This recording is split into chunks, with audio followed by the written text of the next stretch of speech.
Bonjour à toutes et à tous, bienvenue pour cette nouvelle vidéo. Ici je vais scraper avec vous une page 30-30 avec des couleurs pastel très naturelles et avec l'utilisation de certains dies de chez Alexandra Ranke dont je suis totalement fan pour le fond de ma page avec la photo que j'ai choisie. Alors le papier que j'ai utilisé, vous allez voir, voilà, vous allez voir le packaging du coup ici sur mon plan de travail. C'est un papier de chez Vasen Creative. Alors ce n'est pas la version papier lisse, mais la version plutôt papier texturé.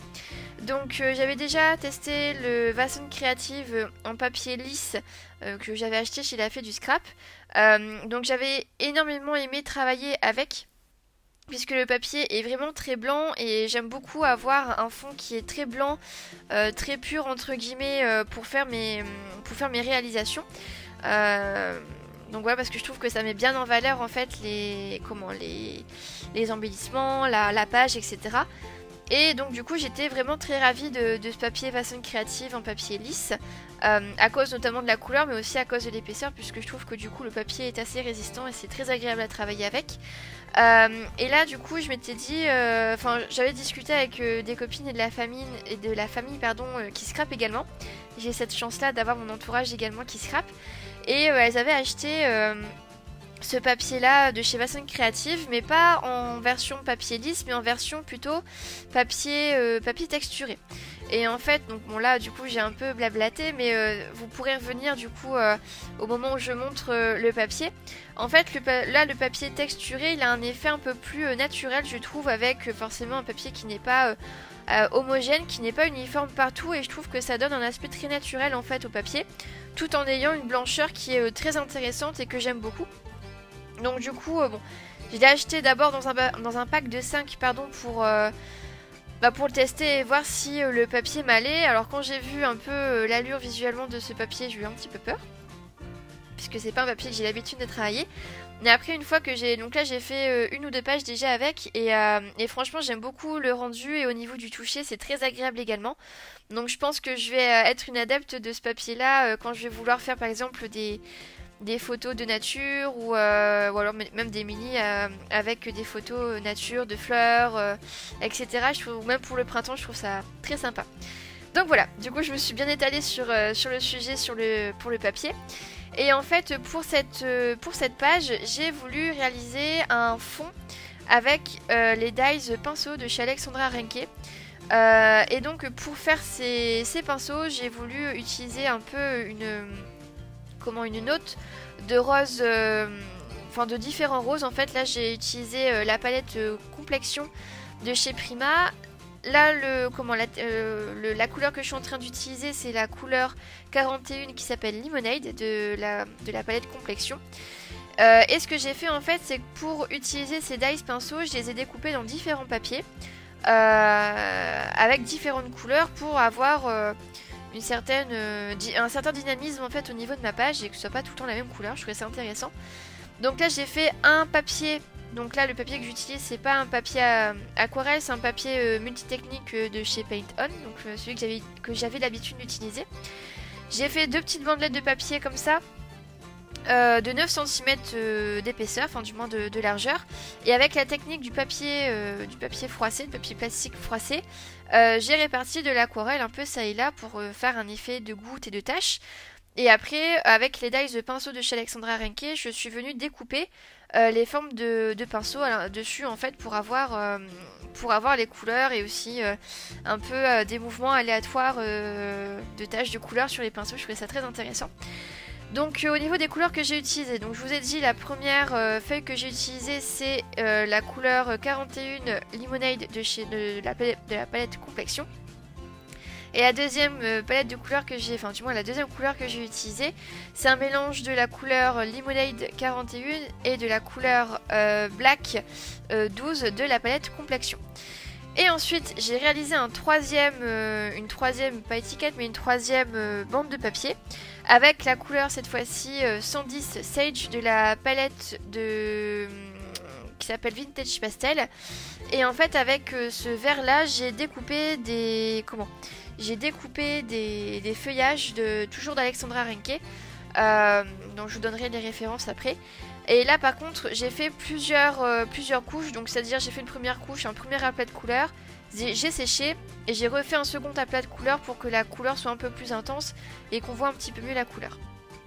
Ensuite, une fois que tout ça a été sec, donc une fois que mes 3 bandelettes de papier étaient secs, j'ai utilisé donc pour les 2 roses, donc le rose un peu taupe et le rose un peu plus doux, j'ai utilisé les 2 sets de dies d'Alexandra Renke, dont les noms en anglais sont Broad Brush et Slime Brush Set. Donc ce sont des 2 sets de pinceaux, il y a un gros pinceau et 2 autres pinceaux un petit peu plus minces, un peu plus... pas mince mais je veux dire ouais, un peu plus étroit en fait, et en fait je les ai découpés dans les 2 bandelettes de papier rose que vous avez vu tout à l'heure, et dans la bandelette de papier verte j'ai utilisé toujours un die de chez Alexandra Renke qui s'appelle Lifey Plant, et c'est un dice qui est très délicat, une découpe qui est très délicate. Et je trouvais que le combo couleur avec ce vert très doux et ces roses aussi qui étaient très doux, je trouvais ça très sympa. Et en plus, vous voyez avec la photo, ça rentrait totalement dans les couleurs. Donc en fait, mon idée de base, c'était de réaliser un fond avec ces pinceaux en fait, pour mêler un peu l'artistique et la nature, etc. Enfin, je trouvais ça très poétique et très joli. Donc du coup j'ai essayé de trouver une petite place à tous mes pinceaux, sauf que j'ai été vite dépourvue d'idées, puisqu'en fait les pinceaux sont assez larges en fait par rapport à ma photo, hein, j'entends, puisque là ma photo est assez petite. Avec une photo un peu plus grande, je pense que ça aurait été un peu plus harmonieux, on va dire. Et donc en fait pour trouver le nombre de pinceaux, leur place, aussi comment ils allaient être orientés, j'ai eu un petit peu plus de mal, vous verrez ça au fur et à mesure de la vidéo. Et en fait, dans le set de pinceaux d'Alexandra Renke, vous avez également les poils, des pinceaux que vous pouvez découper, ainsi que des sortes de taches de couleur que vous pouvez mettre en fait sur le pinceau. Donc j'ai fait un gros travail entre guillemets avec les pinceaux, parce que je voulais vraiment qu'ils aient vraiment une tête vachement sympathique et vraiment bien travaillée. Et donc voilà, donc du coup j'ai fait plusieurs découpes. Donc durant du papier blanc, donc le papier Paint On multi-technique, j'ai découpé les poils du pinceau avec les aplats de couleurs que l'on pourrait mettre sur le pinceau. Et en fait j'ai voulu mettre un petit peu de relief. Donc là c'est ce que vous êtes en train de voir, ce que je suis en train de montrer sur la vidéo.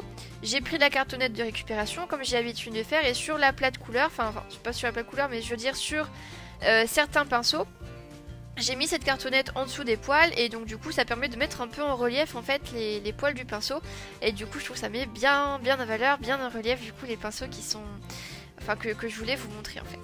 Donc voilà, donc j'ai fait ça avec certains pinceaux pour qu'il y ait toujours un petit dynamisme en fait avec avec la mise en page, etc.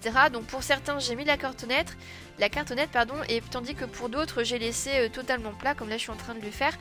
Donc pour certains j'ai pas mis de cartonnette du tout, pour pouvoir diversifier un petit peu le volume et un peu le mouvement en fait au niveau de ma page. Donc voilà. Donc, je continue. Donc vous voyez par rapport à ma photo, j'ai trop de pinceaux, où soit il y en a trop, soit ils sont mal placés. Donc du coup j'ai dû jouer un petit peu avec la place et le nombre de pinceaux pour trouver une harmonie en fait au niveau de tous mes pinceaux en fait. Mais j'avais tellement envie de faire ce fond là. Donc voilà, qu'est-ce que je suis en train de faire?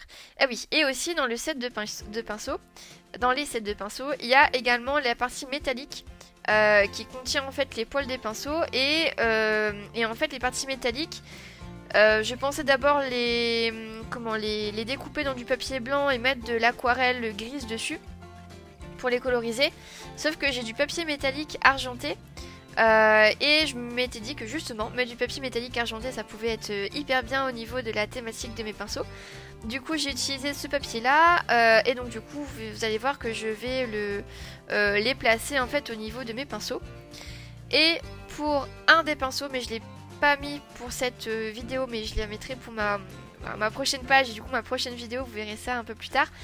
J'ai mis en fait des petites épingles, non pas des épingles à nourrice, des attaches parisiennes noires pour parce qu'en fait au niveau de la partie métallique des pinceaux, il y a un petit trou avec une petite croix qui fait comme si on fixait en fait la partie métallique sur les poils. Franchement là il y a le souci du détail sur ces dies là, c'est vachement sympa à faire. Et donc voilà, donc vous voyez, pour un des pinceaux, du moins le plus gros, j'ai mis ces attaches parisiennes de chaque côté des trous en fait qui sont, je suppose, prévus pour ça. Et donc du coup ça donne l'illusion qu'en fait mes poils en fait du pinceau sont tenus par les attaches parisiennes. Je trouvais ça assez intéressant. Alors je l'ai pas fait, enfin j'ai pas fait pour les autres parce que du coup ça m'aurait remis du volume, etc. Par contre le pinceau que là vous voyez que je suis en train, où j'ai mis les attaches parisiennes, je l'ai utilisé pardon, dans une autre page et que je vous montrerai un peu plus tard. Parce que là la vidéo est déjà montée et tout, je suis hyper en avance sur mes vidéos, j'ai de la chance pour une fois. Donc ce pinceau là avec les attaches parisiennes vous le verrez dans une prochaine réalisation. Mais voilà, c'était juste pour vous montrer qu'on pouvait aussi utiliser les attaches parisiennes pour cette page, pourquoi pas. Je vais vous laisser en musique parce que là maintenant ça va être vraiment tout ce qui est voilà, harmonisation, mise en page, etc. J'ai pas grand chose à dire à ce niveau là, si ce n'est juste vous laisser regarder paisiblement et tranquillement du coup mon petit travail de recherche. Je vous dis à tout à l'heure pour vous dire au revoir et puis voilà, bon visionnage.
du coup là je vous reprends parce que là la vidéo va toucher à sa fin. Alors là effectivement, donc là j'ai fait toute ma mise en page etc. Et là j'ai rajouté donc les fameux tamponnages que là je suis en train de coloriser. Le souci c'est que après je sais pas, mon téléphone il a dû couper ou j'ai dû arrêter de filmer. Mais je n'ai plus, je n'ai pas de vidéo qui vous montre en fait mes embellissements associés les uns aux autres, etc. Et voilà, et où j'ai continué à faire mon travail d'embellissement. Donc du coup voilà le résultat final. Donc vous voyez ma page est vraiment très douce. Limite peut-être trop douce parce que honnêtement j'ai hésité avant de vous montrer la vidéo parce que ma page me plaît, mais comment dire, pour moi il me manquait quelque chose au niveau de la mise en page, pas de la mise en page, mais au niveau des couleurs. Et j'avais peur, entre guillemets, que vous trouviez ça trop doux, entre guillemets. Mais c'est vrai que l'histoire, je trouvais ça intéressant de vous montrer comment j'ai réalisé mon travail de fond. Parce que pour moi là c'est plus intéressant dans la vidéo, c'est de voir l'emplacement et aussi la réalisation des embellissements pinceaux et voilà, tout compte fait, je suis quand même contente de ma page, hein, sans souci. Mais c'est vrai que j'ai hésité un petit moment avant de vous montrer la vidéo. J'espère que ça vous a permis d'avoir une petite étincelle d'inspiration. Je vous laisse avec les photos de la fin. N'hésitez pas à vous abonner à mon compte Instagram si vous souhaitez suivre mes petites aventures scrapesques, entre guillemets. Et aussi, pourquoi pas, vous abonner à ma chaîne YouTube et à cliquer sur la petite cloche pour être au courant des petites vidéos que je peux sortir là en ce moment régulièrement, quasiment tous les 2-3 jours je vous sors une petite vidéo. Je suis au taquet en ce moment. Ça va peut-être pas durer mais mais voilà. Donc j'espère que cette vidéo vous a plu. Et puis voilà, décidément j'ai du mal à finir à clôturer mes vidéos. Je vous embrasse bien fort et puis à très bientôt. Au revoir.